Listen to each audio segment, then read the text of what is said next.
Hello everyone, welcome back to Dynamic Touch. Today we'll be discussing something that a lot of you guys have been reminding me, or some of you guys have been reminding me of, which is to do my story time about the time that I was in a beauty supply store. So I have a lot of thoughts and opinions that happen within the space of the natural hair community, and also those minute spaces that kind of meet where natural hair community meets, and people who wear weaves, and just all these topics concerning Black women and their day-to-day lives, mostly about their hair. So I created a little segment called Side Notes with Musu.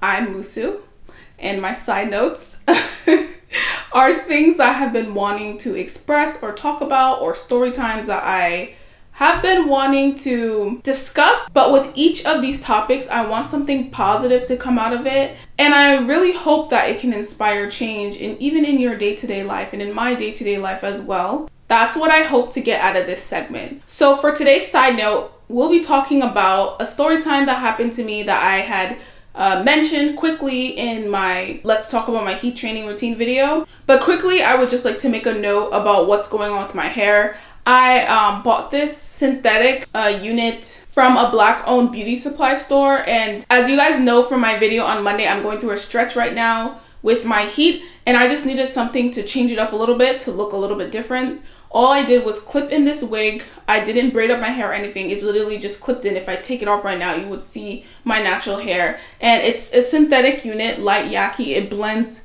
very, very incredibly with my heat trained hair texture. As you can see, this is my hair in the front, and I really love it. As you can see down here, I'm trying to hide the crinkles from my actual hair. All I did was slip it in, boop, boop, boop, and it's an oval part wig. And I think I will put the information about this wig down below. As you guys know, I've been a heat trained natural for some time now, and originally when I had started to heat train, I was wearing my hair out a lot and down a lot. I no longer do that. I keep my hair in a ponytail, but you know, back then I was trying to experiment and enjoy my long hair and show off my long hair. I'm not afraid to say that. But I was on my way back from my electrolysis appointment, and I had to go to work. And at my job, I had to keep my hair covered due to the panorama and Miss Rona. The whole time I was heat training, y'all didn't know, my hair was wrapped up. And so when I get a chance to show my hair, I like to show my hair, you know. But unfortunately, time was running out for me. I needed to go to work, and I needed to put my hair up. So I looked over to my left, and I saw a beauty supply store, a sign that said beauty supply store. And I'm like, great. I will just swing into this beauty supply store and grab a hair clip and be on my merry way. So I quickly pulled up into the parking lot and parked my car, got out, and walked to the front entrance. On the front of the store, there was a sign that said not open to the general public. Thinking that this was due to I stood outside and tried to flag someone down, because at this point in time, everyone had their own rules. Some beauty supply stores in the area were actually doing pull-up delivery, so you would just drive, you would put in your order online, pull up into the parking lot, they will hand you your bag, and you would drive off.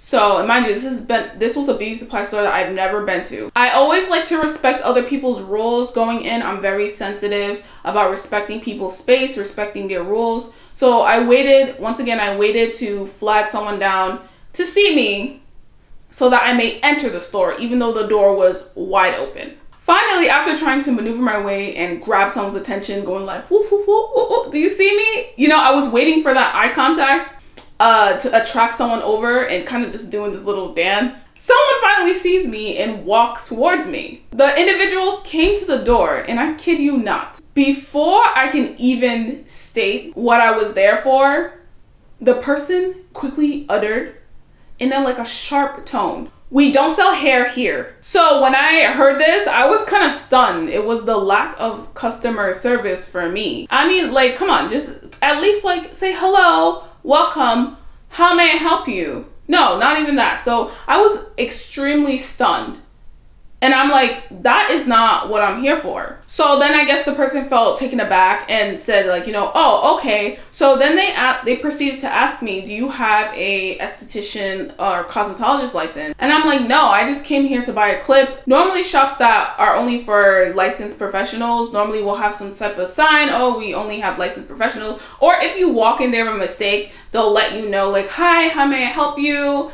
This is a space only for said licensing, and sorry, we cannot service you here. And that's fine. I'm totally fine with spaces that are only for licensed professionals. That's okay. But the way I was treated, I don't think that is correct. This store clerk follows up by saying that this is a store to service licensed professionals, and then walked away. As I was driving in the car, this experience really bothered me, and I couldn't pinpoint why I was feeling this way. I just felt very bothered by the experience. As I was parking my car into a parking space of another beauty supply store, it finally hit me why I was feeling this way. The first reason was, number one, like I stated before, the customer service. You have never seen me before. You don't know why I'm approaching your store. You don't know why I'm there. Even if it was a call-in service, the door was, you could see that I was trying to respect their space by not walking into the store and disrespecting their rules. Even if it was like a call-in and notify service, like, oh, you have to call and put in your order, you still don't know who the other person on the line looks like. And also, you don't know if I'm a licensed professional or not. You have no clue.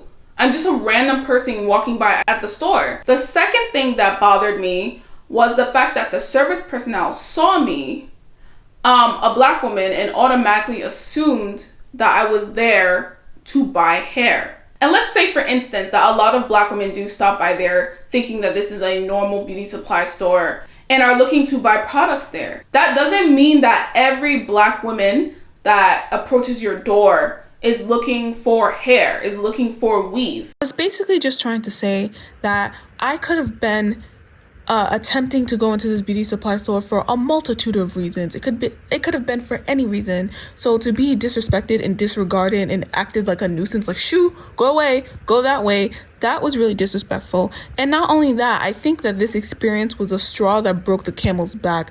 Multiple times I've walked into beauty supply stores and I've been watched, followed around, and I don't think that's appropriate. But now I'm even being disrespected from outside the building. That is a whole new level of disrespect. What if I was asking for a job? I could have been anybody. I literally could have been anyone. And that is not how you treat people who are looking to be serviced. Yes, I thought to myself, like, as I, at this point, had already went into the new beauty supply store, bought a claw clip, was applying it to my hair, just thinking to myself, yes, the link between my gender, my race, and weave is what was bothering me the most out of this whole situation. I know in society we always talk about stereotypes and how it has an effect on a group of people, but I begin to think, like, I never really took the stereotype about black women and weave, being synonymous with weave, seriously. I went to a college where a lot of my counterparts who were white and Spanish and other races wore weave. You would see the cheerleaders cheering and you could see their track. And none of those individuals were black women. So to actually see the living effects, and I know we have all these social media world stereotypes, but to see how that kind of transports into our day-to-day life, it's kind of jarring. It was very like, ugh, like, oh my goodness, like, what? Am I actually feeling something, or is this a stretch of imagination, the link between my gender, my race, and weave? I decided to go home and do a little bit of research. According to an article written by CNN's Rebecca Wright, Ivan Watson, and Isaac Yee, black women spend so much money on hair products, says Frankisha Watson, an MBA-educated entrepreneur who owns the Be Polished beauty supply store in Arlington. I learned that from this pandemic, no matter what is going on, people want their hair to be nice. In fact, the business of hair extensions is booming. According to Tiffany Gill, an associate professor of history at Rutgers University and author of the book Beauty Shop Politics, the black hair care market in the United States was estimated to be worth more than $2.5 billion in 2018 by research company Mintel, and globally the commodity of human hair is known as black gold due to the continued rise in value. The majority of hair products come from Asia, mostly China. Another article by Caitlin McLeod of thehustle.co states, by one estimate, the global wig, weave, and hair extension market is worth $7 billion, and it's projected to grow to $10 billion by 2024. In the United States, these products have long been popular among sufferers of hair loss, African American and Orthodox Jewish communities, and entertainment professionals. But in recent years, celebrities, social media influencers have attracted a new subset of human hair consumers. Both these articles talk about the hair extension industry and go on to talk about how hair extensions are linked to China and human rights atrocities. So if you're interested in seeing the video that I referenced or the articles that I referenced, click the link below. They're there for your full assessment. So yes, there is a link between black women and hair extensions. Does that mean that it's every black woman? No. But why is it that we find ourselves being a major contributor to an industry that often undermines and treats us like in this industry of hair, we are treated as a nuisance. We are treated as an annoyance. We are treated as an afterthought. What I also would like to point out is that there were other groups such as Orthodox Jewish communities and entertainment professionals that were also within the group that were considered longtime users of hair extensions, yet none of these other groups get as much backlash and get as much judgment and get as much of the stereotypes put on them as the African American group. Normally, you don't even hear it much about Orthodox Jewish women wearing hair extensions. I actually watched a YouTube video and they sell really nice hair, I'm not gonna lie. It looks really great. But do they have a stereotype forced upon them? Do celebrities in mainstream media have a stereotype forced upon them? No. To this day, people think that JLo still wears her real hair. From weave and wig snatching videos to comedy at black women's expense, I personally believe that wig snatching is violence. That is a form of violence. No one can even tell me that that's not a form of violence. Many of these ideas, these videos, these skits that push and reinforce this idea that black women, all that is to them in their hair is only weaves, wigs, and fake hair. That is not everything a woman is about. That's not everything a black woman is about. It's so prevalent to the point that when a black woman takes off her weave or wig and wears her natural hair is flourishing, her natural hair is long, people have the audacity, and I'm gonna come up with a video about this. People have the audacity to question and to make this individual prove that her hair is real. Don't get me wrong, I don't hate the fact that black women wear wigs and weaves. I myself am a black woman who enjoys wearing hair extensions. I enjoy wearing pieces. I enjoy wearing clip-ins.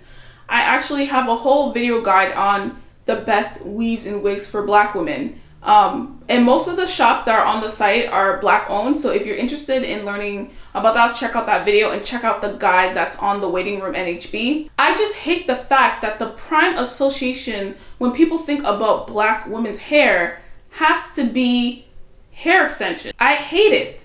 There's so much more to black women's hair. There are black women who have spent time mastering the wash and go. There are black women who have spent time in their craft of braids. There are black women who spend time learning how to do heatless curls, learning how to style their hair. They're so versatile. Natural hair is so versatile. But why are we whittled down to bundles alone? Not anything else, just bundles. You see, when used correctly, hair extensions can be an optimal tool in a black woman's journey to long hair. But that's all it is. It's a tool. So how do we go forward from here? How do we change this narrative that people have put out for us and have put in front of us when no one asked them to put this narrative in front of us?